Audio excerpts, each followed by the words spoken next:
ছাত্ৰ-ছাত্ৰীসকল, আজি আমি আলোচনা কৰোঁ গ সা উ আৰু ল সা গুৰ বিষয়ে। গ সা উৰ সম্পূৰ্ণ নামটো হ'ল গৰিষ্ঠ সাধাৰণ উৎপাদক আৰু ল সা গুৰ হ'ল লঘিষ্ঠ সাধাৰণ গুণিতক।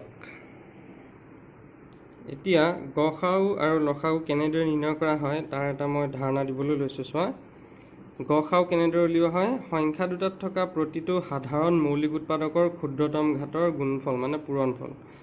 আৰু ল সা গু উলিওৱা হয় সংখ্যা দুটাত থকা প্ৰতিটো মৌলিক উৎপাদকৰ বৃহত্তম ঘাতৰ পূৰণফল। এতিয়া এই তোমালোকে উদাহৰণটোৱে চোৱা, ইয়াত তোমালোকক দিছে 6 আৰু 20 এই সংখ্যা দুটাৰ মৌলিক উৎপাদকীকৰণ পদ্ধতিৰে গ সা উ আৰু ল সা গু উলিয়াব দিছিলে।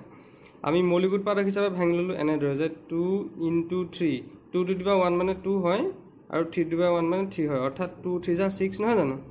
একেদৰে আমি 20ক ভাঙি লৈছোঁ। চোৱা, 2 × 2 × 5 অৰ্থাৎ 2 2 × 4, 4 5 × 20। ইয়াত চোৱা 2 কেইটা পালোঁ, দুটা নহয় জানো, গতিকে আমি এনেদৰে লিখিব পাৰোঁ 2 স্কোৱাৰ আৰু 5 এটা আছে গতিকে 5 to the power 1 এনেদৰেও লিখিব পাৰোঁ বা অকল 5 লিখি থ'লেও হয়। এতিয়া গ সা উ কিমান হ'ব চোৱা, আমাক কি বুলি ক'লে, সংখ্যা দুটাত থকা প্ৰতিটো সাধাৰণ মৌলিক উৎপাদকৰ ক্ষুদ্ৰতম ঘাতৰ পূৰণফল।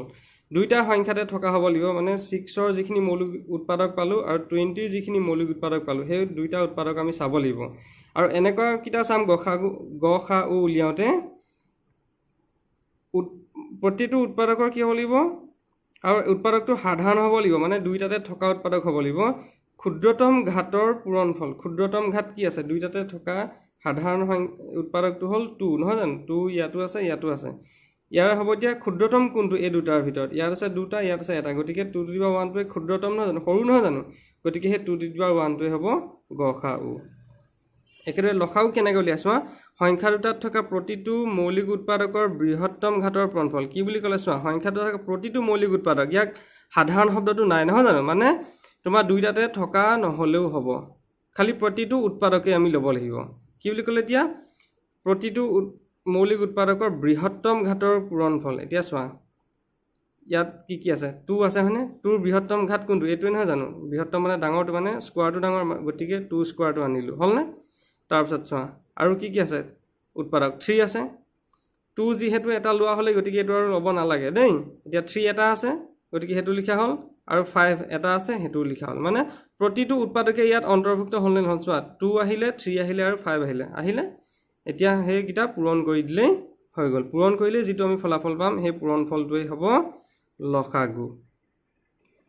এতিয়া তোমালোকৰ কাৰণে এটা অতি গুৰুত্বপূৰ্ণ সূত্ৰ দেখুৱাবলৈ লৈছোঁ। এইটো চোৱা, এই সূত্ৰটো, আমাৰ সূত্ৰটো কি ক'লে, যিকোনো দুটা অখণ্ড সংখ্যা a আৰু b ৰ ক্ষেত্ৰত গ সা উ পূৰণ ল সা গু = সংখ্যা দুটাৰ পূৰণফল। এইটো a × b মানে হ'ল সংখ্যা দুটা। চোৱা কি বুলি ক'লে, দুটা অখণ্ড সংখ্যা, ধৰা এটা হ'ল a আৰু এটা অখণ্ড সংখ্যা b, মানে এইকেইটা তোমালোকক দুটা সংখ্যা দিয়া থাকিব, কিন্তু ইয়াত মই সংখ্যা লোৱা নাই, সংখ্যাকেইটা সলনি a আৰু b বুলি লৈছোঁ। এতিয়া সেই সংখ্যা দুটাৰ যিটো গ সা উ পাম, সেইকাৰণে লিখিছে গ সা উ ব্ৰেকেটত a বুলি লিখিছে, মানে কি, সেই যি দুটা সংখ্যা আছিলে সেই সংখ্যা দুটাৰ গ সা উ পূৰণ সেই সংখ্যা দুটাৰ ল সা গু = সংখ্যা দুটাৰ পূৰণফল। আমি সেই সংখ্যা দুটা পূৰণ কৰিলে যিটো পূৰণফল পাম তাৰ পূৰণফলৰ সৈতে গ সা উ আৰু ল সা গুৰ পূৰণফল সমানেই ওলায়। এতিয়া তোমালোকে অনুশীলনী 1.2ৰ 2 নম্বৰ 1, 2 আৰু 3 ইয়াৰ ভিতৰত মই এটা কৰি দেখুৱাম। আমাক কি দিছে চোৱা, অখণ্ড সংখ্যা কেইযোৰৰ ল সা গু আৰু গ সা উ উলিয়াব লাগিব। প্ৰথমতে আমি এই সংখ্যা দুটাৰ দি থোৱা সংখ্যা দুটাৰ গ সা উ আৰু ল সা গু উলিয়াম, তাৰপিছতে এই যিটো সূত্ৰ কৈছিলোঁ এই সূত্ৰটো সত্যাপন কৰি দেখুৱাব লাগিব। এতিয়া চোৱা, 2 নম্বৰ 1টো সংখ্যা দুটা হৈছে 26 আৰু 91। আমি প্ৰথমতে ইহঁতক মৌলিক উৎপাদকীকৰণ কৰি লৈছোঁ। 26টো কেনেদৰে হয়, 2 × 26 আৰু 91টো হ'ব 7 13 × 91। যিহেতু চোৱা 2 এটা আছে গতিকে 2 to the power 1 লিখিছোঁ, 13 এটা আছে গতিকে 13 to the power 1 এনেদৰে লিখা হৈছে। এতিয়া গ সা উ কাক বুলি গ সা উ কেনেদৰে নিৰ্ণয় কৰিব লাগিব, আমি কি চাব লাগিব, এই দুইটাতে থকা উৎপাদকটো প্ৰথম চাই লওঁ, কোনটো উৎপাদক দুইটাতে আছে। 2টো ইয়াত আছে জানো, নাই। 7 ইয়াত আছেনো, নাই। 13 এই 13টো দুইটাতে আছে নহয় জানো, গতিকে 13টোৱে হ'ব কি, এটা সাধাৰণ উৎপাদক। কিন্তু এই সাধাৰণ উৎপাদকৰ ভিতৰত কি চাব লাগিব, আমি কোনটোৰ ঘাত আটাইতকৈ কম। দুইটাতে একেই আছে নহয় জানো, অৰ্থাৎ 13 to the power 1, অৰ্থাৎ সেই 13টোৱে হ'ব কি ইহঁতৰ গ সা উ। গতিকে আমি গ সা উ পালোঁ 13। এইবাৰ আমি চাওঁ ল সা গু।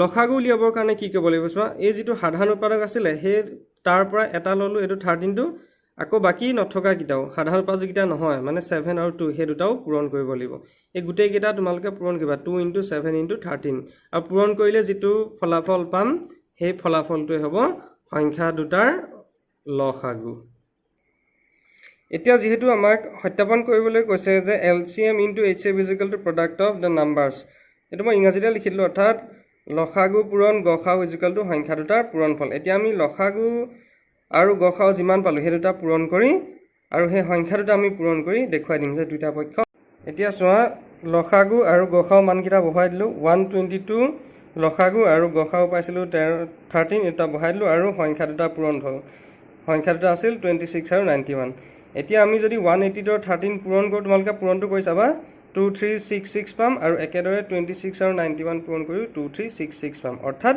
দুইটা পক্ষ আমি সমানে পালো গতিকে আমাৰ এই সূত্ৰটো সত্যাপন কৰা হৈ গল এতিয়া তোমালকে চোৱা এই 3 নম্বৰ অংক কেইটাও একে ইয়াত খালি সংখ্যা তিনিটা দিয়া আছে মানে এতিয়া তোমালকে চাব লাগিব তিনিওটাতে থকা সাধাৰণ উৎপাদকটো গসা উলিয়াবলৈ হলে ঠিক আছে এটো তোমালকে 3 নম্বৰ কিটা কৰিবলৈ চেষ্টা কৰিবাচোন কিন্তু 3 নম্বৰ কিটা তোমালকে প্ৰমাণটো কৰি দেখুৱাব নালাগে সূত্ৰটো মাত্ৰ লসাগু আৰু গসাগু নিৰ্ণয় কৰিলে হ'ব এবাৰ আমি হও কোৱেশ্চন নম্বৰ 4 লৈ দিয়া আছে গসাগু 306 and 657 is 9 মানে 304 আৰু 657 ৰ গসাগু দিয়া আছে আমি এতিয়া লসাগুটো নিৰ্ণয় কৰিব লাগে এতিয়া আমি এনেদৰে লিখি লিব পাৰো ইয়াত কি দিয়া আছে গসাগু দিয়া আছে 9 আৰু সংখ্যা দুটা এই যে ব্ৰেকেটত দিয়া আছে এই দুটা হল হে সংখ্যা দুটা ঠিক আছে যি দুটা সংখ্যাৰ গসাগু 9 হয় অৰ্থাৎ সংখ্যা দুটা কিমান 306 আৰু 657 এতিয়া আমি 306 আৰু 657 ৰ লসাগুটো নিৰ্ণয় কৰিব লাগে আমি এটা সূত্ৰ পাইছো ন যে কি আছিল সূত্ৰটো গসাগু পূৰণ লসাগু = সংখ্যা দুটাৰ পূৰণফল এতিয়া আমি হে গসাগু জেগাত 9 বহুৱাই দিম আৰু লসাগুটো যেহেতু নিৰ্ণয় কৰিব লাগে লসাগুটো লসাগু ভাগে থৈ দিম আৰু সংখ্যা দুটাৰ পূৰণফল মানে কি সংখ্যা আছিল 306 আৰু 657 এই দুইটা আমি পূৰণ কৰি দেখুৱাই দিম এনেদৰে চোৱা মান বিলাক বহাই গলো এতিয়া আমি ইয়াত লসাগু উলিয়াব লাগে যেহেতু এটা কি কৰিব লাগিব যেটো উলিয়াব দিছে তাক আমি ৰাখি দিম সমান চিনৰ বাও হাতে ৰাখি দিম কিন্তু এই চোৱা লসাগুৰ লগত কি হৈ আছে 9টো পূৰণ হৈ আছে নহয় জানো এতিয়া আমি কি কৰিব সেই 9টো আমাক প্ৰয়োজন নাই লসাগুটোহে আমাক প্ৰয়োজন এতিয়া এই যেটো প্ৰয়োজন নাই সেই প্ৰয়োজন নোহোৱা 9টোক আমি কি কৰিব লাগিব এই যেটো 306 * 657 আছে সেই ফাললৈ লৈ আহিব লাগিব অৰ্থাৎ আমি বাও হাতৰ পৰা সোঁ হাতলৈ লৈ আহিব লাগিব এতিয়া বাও হাতৰ পৰা সোঁ হাতলৈ আনিলে কি হ'ব চোৱা ইয়াটো পূৰণ হৈ আছে পূৰণ চিনটো এইফালে যদি লৈ আনো 9টো তেতিয়া কি হৈ যাব ই হৰণ হৈ যাব অৰ্থাৎ লসাগু = কি হ'ব